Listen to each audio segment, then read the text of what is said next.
निर्गमन 7 अध्याय में 10, 11 और 12 आयत में जब हम लोग पढ़ते हैं, वहां साफ और स्पष्ट है कि मूसा जब फिरौन के पास जाता है और उन्हें कहता है कि मेरे लोगों को छोड़ दे, परमेश्वर के लोगों को जाने दे कि परमेश्वर की उपासना करें, पर्व करें, तो वो मना करता है। उन बातों की ओर नहीं मैं जाना चाह रहा, मैं बस ये कहना चाहता हूं कि मूसा ने हारून से कहा और उसने लाठी जैसे ही नीचे रखी तो वो लाठी जो थी वो सांप बन गई। जब सांप बन गई तो मैं सोचता हूं एकदम राजा और वो जो थे वहां राजा के जो तंत्र मंत्र करने वाले जादूगर थे, जो जादूगर हाथ की सफाई करते हैं, हाथ की सफाई दिखाते हैं, वो जादूगर नहीं, वो कला है एक।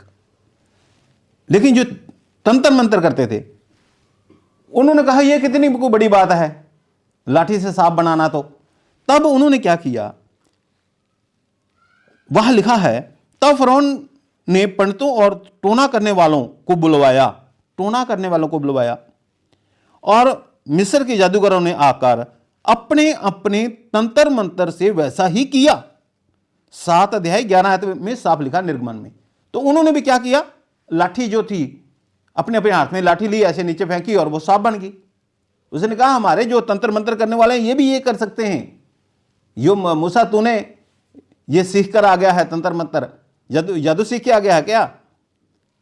लेकिन हुआ क्या था आप जानते हैं कि जो मूसा वाली लाठी थी, हालांकि हारून ने किया था, मूसा वाली जो लाठी थी वो लाठी उन लाठियों को निकल गई थी जो दूसरी लाठियां थी जो सांप बन गई थी। फिर बड़ी रोचक बातें एक दो आपको बताना चाह रहा हूं कि जो वो तंत्र मंत्र करने वाले फिरौन के जादूगर थे, उन्हें चाहिए क्या था? चाहिए तो यह था कि वो जो सांप बन गई थी उसकी लाठी जो सांप बन गई, सांप को फिर से वो लाठी बना देते, वो सांप ना रहती, उल्टा कर देते। लेकिन उन्होंने भी अपनी लाठियों को सांप बना दिया। थोड़ा आगे चलेंगे फिर आप और इसको अच्छे से इस बात को आप समझ पाएंगे। इसका जब हम लोग 20 अध्याय पढ़ते हैं, निर्गमन 7 अध्याय में ही 20 आयत और 21 आयत को पढ़ते हैं, तब उसने क्या किया, तब मूसा और हारून ने यहोवा की आज्ञा के अनुसार किया, अर्थात तो उसने लाठी को उठाकर फिरौन और उसके कर्मचारियों को देखते नील नदी के जल पर मारा और नदी का सब जल लहू बन गया और नील नदी में जो मछलियां थी वह मर गई और नदी से दुर्गंध आने लगी और मिस्री लोग नदी का पानी ना पी सके और सारे मिस्र देश में लहू हो गया।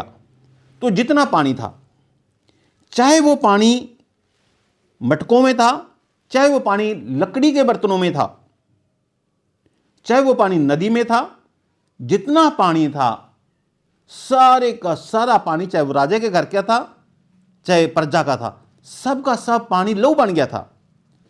जब लहू बन गया तब उसने कहा, जो वो जादूगर तंत्र मंत्र करने वाले तो उसी के फिरौन के वहीं थे, तो उसने कहा 22 आयत में लिखा है, उन्होंने कहा तब मिस्र के जादूगरों ने भी अपने तंत्र मंत्र से वैसा ही किया। उन्होंने भी पानी को क्या बना दिया, लहू बना दिया। अब आप यहां ये सोचेंगे कि उनके पास पानी कहां से आया। ये 1 सेकंड में नहीं हुआ, भी 1 मिनट के अंदर उन्होंने पानी मंगवा लिया और वो सब हो गया। देखिए नील नदी का सारा पानी जो मिस्री पीते थे, इजरायली वहां रहते थे, वही भी इस्तेमाल करते थे। पानी जो था, मैं गया हूं वहां 2 बार नील नदी में, जितना पानी था वो पानी तो लहू बन गया था। जितना मटकों में पानी था वो भी लहू बन गया था। जितना उनमें चाहे लकड़ी के बर्तनों में था वो भी लहू बन गया था, तो सब लहू बन गया था, है ना। यहां लिखा हुआ है 19 आयत में लिखा हुआ है, यहोवा ने मूसा से कहा, हारून से कह के अपनी लाठी लेकर मिस्र देश में जितना जल है, अर्थात उसकी नदियां, नहरें, झीलें, पोखरे सब के ऊपर अपना हाथ बढ़ा के उनका जल लहू बन जाए, और सारे मिस्र देश में काठ और पत्थर दोनों भांति के जल पात्रों में लहू ही लहू हो जाए। तो फिर उनके पास पानी कहां से आया ना? तो थोड़ा सा मैं आपको बता दूं, उन्होंने क्या किया था, जो नील नदी है, नील नदी के पास में जमीन खोदी और जमीन खोदकर पानी बीच में से निकाला। और हालांकि उतने दिन तक, 7 दिन तक पानी खोद खोद कर ही निकालकर वो पानी पीते रहे थे। जो परमेश्वर का वचन है, मैं जो आपसे कहना चाह रहा हूं कि जादूगरों ने क्या किया, 22 आयत में लिखा हुआ है, 7:22 में, निर्गमन 7:22 में, तब मिस्र के जादूगरों ने भी अपने तंत्र मंत्र से वैसा ही किया। अपने तंत्र मंत्र से वैसा ही कर दिया। उन्होंने भी क्या किया, पानी मंगवाया खुदवाकर। उन्होंने कहा, ले मूसा, ये कितनी को बड़ी बात है, हम भी जो पानी को लहू बना देते हैं। और वो पानी लेकर आए होंगे, 1-2 बाल्टियां, या जो भी उनका बर्तन, 1-2 बर्तन लेकर आए, और उन्होंने लहू बना दिया।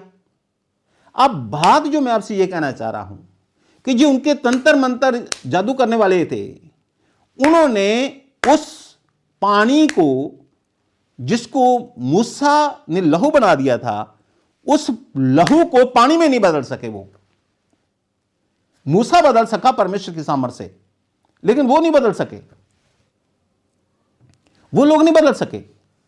जो मटकों में, पत्थर के बर्तनों में पानी था, लकड़ी के बर्तनों में पानी था, जो झीलें थी, नहरें थी, और नील नदी जो, और जो जितनी नदियां ही, वो सारी तो लहू बन गई, पानी लहू बन गया।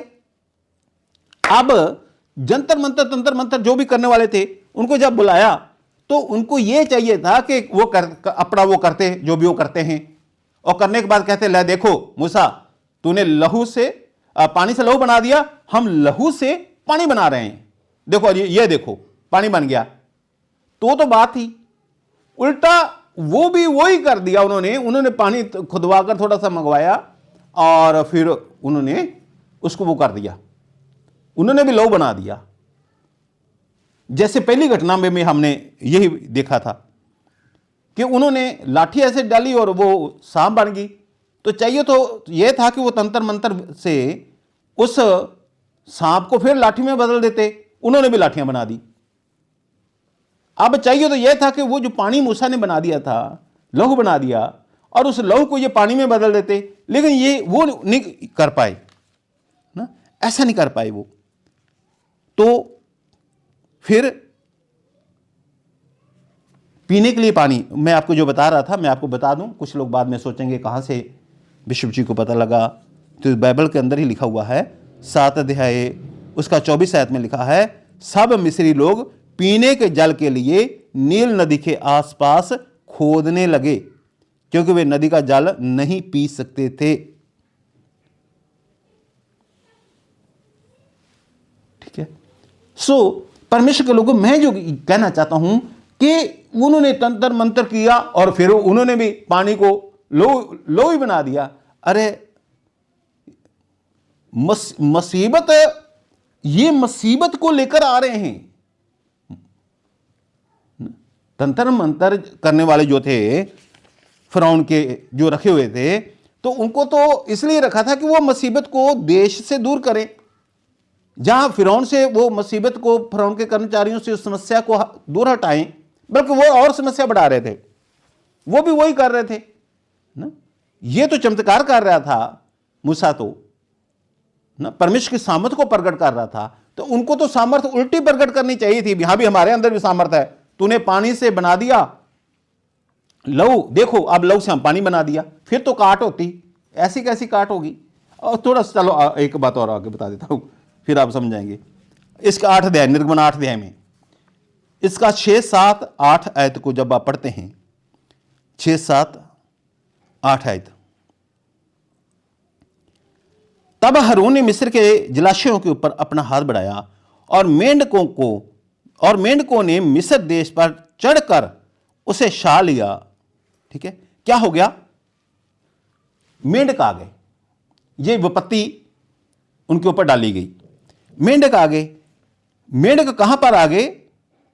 नील नदी मेंढकों से भर गई, राजा का भवन मेंढकों से भर गया, राजा का बेडरूम मेंढकों से भर गया, बिछौना जो था उसका, राजा के जो कर्मचारी थे उनके घर मेंढकों से भर गए, राजा की जो प्रजा थी उनके घर मेंढकों से भर गए, जो तंदूर थे जिनमें खाना बनता था वो मेंढकों से भर गए, जो कठौतियां थी, जो भी रसोई घर थे, खाने पीने के जो गोदाम थे, स्टोर थे, सब जो थे वहां सब पर मेंढक भर गए थे। परमेश्वर के इलाके को छोड़कर, परमेश्वर के लोगों के जगह जहां थी वो उसके छोड़कर, तो सब जगह पर यह हो गया। जब सब जगह पर यह हो गया तो उसने कहा, तो वो जादू टूने करने वाले, तंत्र मंत्र करने वाले फराओं ने जो पालका रखे थे वो भी तो वही पर ही थे। उन्होंने कहा यह कितनी को बड़ी बात है, हम भी तो ऐसा कर सकते हैं, हम भी ये कर सकते हैं। तो 7 आयत में लिखा है, और जादूगर भी अपने तंत्र मंत्र से उसी प्रकार मिस्र देश में मेंढक चढ़ा ले आए। देखो, परमेश्वर मूसा के द्वारा तो उनको दंड दे रहा था, उनके ऊपर विपत्तियां डाल रहा था, अब मेंढकों की विपत्ति डाल दी। यहां मेंढक इधर, जैसे वो सारे बेडरूम में, रसोई में, तंदूर में, अब खाना क्या खाएं, हर जगह पर मेंढक पूरा मेंढकों से भर गया। पंजाबी में डड्डू, तो मेंढकों से जब भर गया तो ये हो गया कि अब क्या करें। अब चाहिए तो यह था कि फरौन ये कहता कि तंत्र मंत्र करने वालों, तुम ऐसा करो कि इन्होंने ये विपत्ति डाल दी है हमारे ऊपर, हमारे घरों में ये मेंढक आ गए हैं, तुम ऐसा करो कि ऐसा तंत्र मंत्र करो कि ये विपत्ति हमारे घरों से बाहर निकल जाए, हमारी रसोई से विपत्ति बाहर निकल जाए, हमारे तंदूरों से, खाने पीने की वस्तुओं से, हमारे बेडरूमों से, हर जगह से ये विपत्ति बाहर निकल जाए। चाहिए तो ये था, लेकिन उल्टा उन्होंने और विपत्ति डाल दी। उन्होंने कहा भी हाँ भी आप ही, उन्होंने वही काम फिर वो कर दिया और मेंढकों को ले आई, और पहले इतने थे और वो और लेकर आ गए। हटाना तो क्या था। तो परमेश्वर के लोगों, बात यह है कि जादू टूना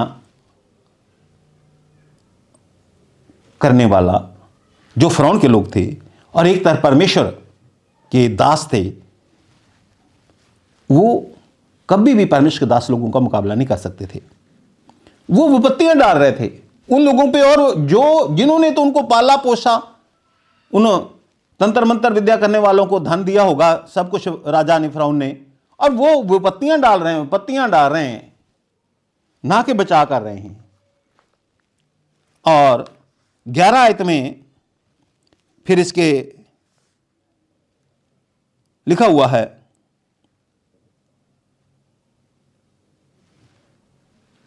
कि जब उसने कहा, विनती की भी मेरे मूसा कुछ कर और इनको हमसे दूर कर दे, है ना, और उसने कहा ठीक है। तब परमेश्वर से उसने विनती की और उनके मेंढक उनके घरों से, उनके आंगनों से और उनके खेतों से सब के सब जो है वो हट गए थे, वो मर गए थे, मेंढक, है ना, हटा दिए गए थे। परमेश्वर ने इतना बड़ा काम किया था, परमेश्वर ने इतना बड़ा चमत्कार किया था। हालेलुया। तो परमेश्वर तो चमत्कार करने वाले हैं, यही बात मैं आपसे नहीं कह रहा, ये तो आप जानते हैं। मैं तो ये कह रहा हूं कि वो तंत्र मंत्र करने वाले कहते हैं हम भी करते हैं। अरे उसके ऊपर मान लो परमेश्वर की ओर से किसी के ऊपर दंड है, कोई भी व्यक्ति है, उसके ऊपर परमेश्वर की ओर से दंड आ गया, और वो जो दंड आया उस दंड से बचने के लिए वो तंत्र मंत्र वाले के पास चला गया। जब तंत्र मंत्र वाले को अपने घर पे बुला लिया, अपने पास बुला लिया, भी मेरे ऊपर ये दंड आ गया है, मेरा तंत्र मंत्र करो, मेरा दंड दूर हो जाए। तो ये तंत्र मंत्र वाले ने क्या किया, उन्होंने जो दंड था उस दंड को, मतलब जो उनके ऊपर विपत्ति आई थी उस विपत्ति को और बढ़ा दिया, कम नहीं किया उसने, और बढ़ा दिया। ये विपत्ति और बढ़ा देते हैं। तो फिर और रोचक बात, निर्गमन 8 अध्याय में उसका 17, 18 और 19 आयत 16 से पढ़ देते हैं।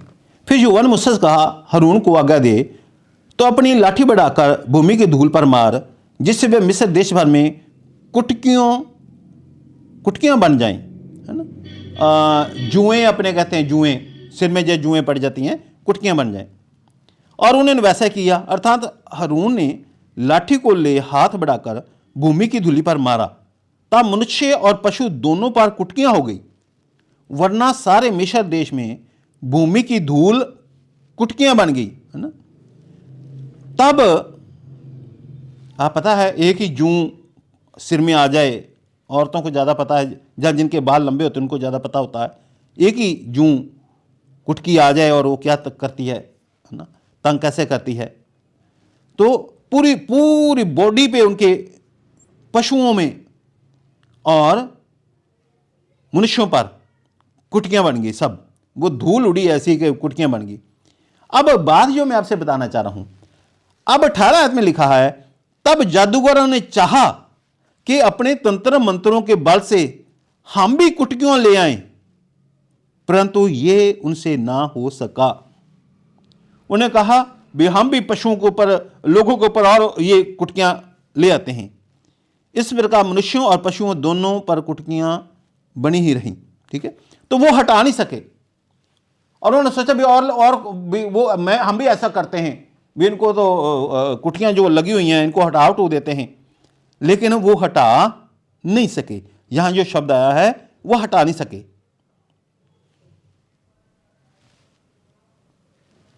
वो उनको हटा नहीं सके। जब हटा नहीं सके तब उन्होंने कहा, तब वो कहते हैं, तब जादूगरों ने फरौन से कहा, यह तो परमेश्वर के हाथ का काम है। यह तो परमेश्वर के हाथ का काम है। यह तो परमेश्वर के हाथ का काम है। हम नहीं ये समस्या हटा सकते। हम ये चमत्कार नहीं कर सकते। यह हमारे बस में नहीं है।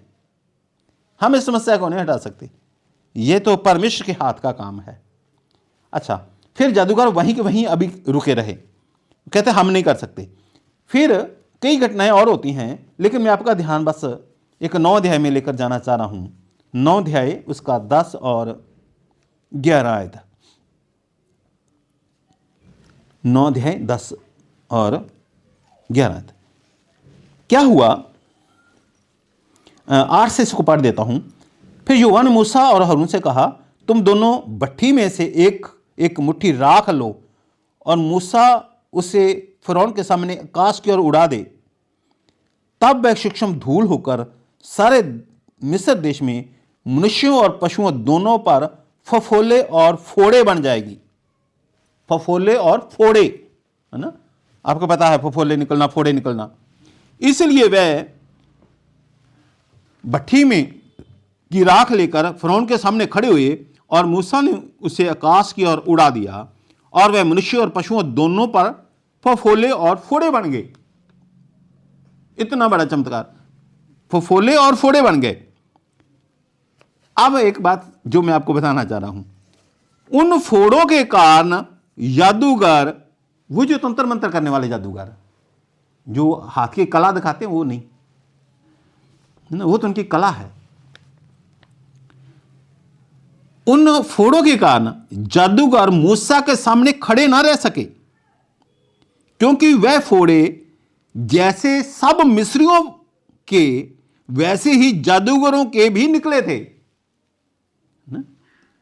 जैसे फोड़े सब के निकले थे, फिरौन राजा के फोड़े निकले, फफोले निकल आए, कर्मचारियों के, मंत्रियों के, सारी प्रजा के, सब मिस्रियों पर निकल आए, वो जादूगरों को भी निकल आए जो तंत्र मंत्र करने वाले थे, उनके ऊपर भी वो समस्या खड़ी हो गई। फफोले उनके भी निकल आए और वो मूसा के सामने फिर खड़े ना रह सके, क्योंकि उनका भी खुद का भी हाल हो गया, दूसरों को क्या बचाना है, वो खुद फंस गए, फिर वहां से वो भागे, मूसा के सामने नहीं खड़े रह सके। इसलिए परमेश्वर के लोगों, जो मैं आज आपसे बात करना चाह रहा हूं वो यही है कि परमेश्वर के सामने, परमेश्वर के लोगों के ऊपर कोई भी तंत्र मंत्र नहीं चलता।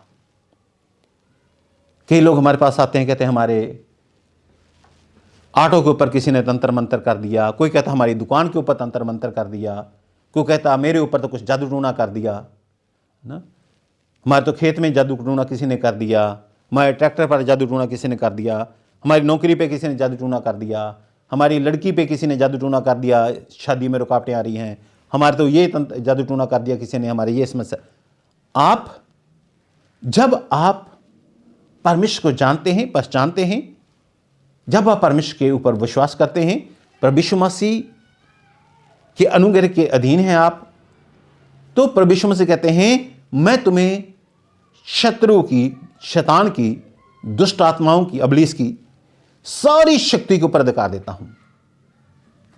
कोई भी जादू टोने की ताकतें तुम्हारे विरुद्ध खड़ी नहीं रह सकेंगी। कोई जादू टोना करता रहे, ऐसा नहीं कि जादू टोने का असर नहीं होता, आप पर नहीं होगा।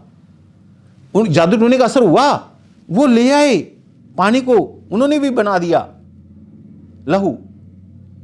वो जादू टोने से उन्होंने भी, वो जो मेंढक थे वहां ले आए जादू टोने से उन्होंने भी जो लाठी थी उस लाठी को क्या कर दिया, सांप बना दिया था। लेकिन परमेश्वर के सामने नहीं टिक सकते, वो उन विपत्तियों को हटा नहीं सके, वो उन विपत्तियों को दूर नहीं कर सके। तो इसका मतलब यह नहीं कि असर नहीं होता, उनका असर, वो जादू टोने का असर होता है, लेकिन उन पे जिनके ऊपर परमेश्वर का हाथ नहीं है, जो प्रभु यीशु मसीह के लहू में धुले हुए हैं, जो प्रभु यीशु मसीह के लहू में छुपे हुए हैं, जिनके सिर पे हाथ है परमेश्वर का, जो परमेश्वर को पुकारते हैं, जिन्होंने प्रभु यीशु मसीह को अपना जीवन सौंपा हुआ है, जो प्रभु यीशु मसीह पर विश्वास करते हैं, उनके ऊपर जादू टोने का असर नहीं होता। किसी क्रिश्चियन घर में कोई पैदा हो गया, ये क्रिश्चियन घर में पैदा हो गया तो फिर तो उसके ऊपर जादू टोने का असर नहीं होगा, ऐसा नहीं। उसको भी जरूरत है प्रभु यीशु मसीह की, जैसे हमें जरूरत थी और है और हमेशा रहेगी प्रभु यीशु मसीह की। हम प्रभु यीशु पर विश्वास करते हैं और हमेशा करते रहेंगे। सो प्रभु यीशु मसीह हमें दुष्ट आत्मा की सारी शक्ति पर अधिकार देता है। प्रभु यीशु मसीह कहते हैं कोई भी जादू टूना, परमेश्वर का वचन कहता है कोई भी जादू टूना, परमेश्वर युवा के वचन में लिखा कोई भी जादू टूना, कोई भी जादू टूना तुम्हारे ऊपर कोई असर नहीं करेगा, तुम्हारी कोई हानि नहीं करेगा। इसलिए आप इस बात को लेकर निश्चिंत रहें। आप अपने घर में के लिए, आप घर में अपने प्रार्थना करें, अपने घर को शुद्ध करें, जादू टोनी की ताकतों को डांटें। जादू टोनी की ताकतों पर यीशु मसीह के नाम से मेरे घर से बाहर निकलो। जादू टोनी की ताकतों को हटाएं। कहीं पर भी जादू टोनी की ताकतें, आपकी दुकान पर, आपकी खेती में, कहीं भी आपको, तो आप पहले ही डांटते रहें कि कोई भी जादू टोनी की ताकतें, कोई भी दुष्ट और शैतान की ताकतें, कोई भी दुष्ट आत्मा की ताकतें हमारे घरों, हमारे परिवारों, हमारे बिजनेस पर ना रहें। सो मैं आपके लिए प्रार्थना करना चाहता हूं। हे मेरे पिता, हे मेरे परमेश्वर, हे दया करने वाले अनुग्रहकारी सर्वशक्तिमान परमेश्वर पिता, आज मेरी यह विनती है, इस विनती को ग्रहण करें। मेरी प्रार्थना मेरे पवित्र परमेश्वर पिता कि जितने लोग इस वचन को सुनते हैं और जितने लोग विश्वास करते हैं, इनके ऊपर जादू टोने का कोई भी असर ना चले। किसी प्रकार का तंत्र मंत्र, किसी प्रकार का जादू टोना, किसी प्रकार का भावी कहना इनके ऊपर असर ना करें। हे परमेश्वर पिता, इनके बिजनेस के ऊपर कोई जादू टोना काम ना करे, कोई दुष्ट आत्मा काम ना करे। इनके घरों के ऊपर कोई जादू टोना काम ना करे। इनके परिवारों, इनके बाल बच्चों के ऊपर कोई जादू टोने की ताकत काम ना करे। इनकी खेती के ऊपर, इनकी मशीनरी के ऊपर, इनके पशुओं के ऊपर, इनकी कमाई के ऊपर कोई जादू टोने की ताकत काम ना करे। हे परमेश्वर पिता, मेरी ये प्रार्थना है कि ये लोग सुरक्षित रहें। हर एक दुष्ट आत्मा की ताकतें, हर एक जादू टोने की ताकतें प्रभु यीशु मसीह के नाम से इनके घरों से दूर हो जाएं। प्रभु यीशु मसीह के नाम से हर एक दुष्ट आत्मा की ताकत, जादू टोने की ताकतें इनके खेतों से दूर हो जाएं। इनके पशुओं से दुष्ट आत्मा की ताकतें दूर हो जाएं। इनके बिजनेस से दुष्ट आत्मा की ताकतें दूर हो जाएं। परमेश्वर पिता, इनके व्हीकलों से दुष्ट आत्मा की ताकतें दूर हो जाए। इनके घरों से, इनके बाल बच्चों से हर एक दुष्ट आत्मा की ताकत दूर हो जाए। प्रभु यीशु मसीह के नाम से इनके घरों में, इनके परिवारों में सुख शांति आए। इनके घरों में बढ़ोतरी हो, ये उन्नति करें, आत्मिक उन्नति करें, हर बात में ये बढ़ें। मेरे परमेश्वर पिता, इन्हें ब्लेस करें, आशीष करें और धन्य करें। सारी आशीषें प्रभु यीशु मसीह के नाम से इन्हें मिलें। आमीन।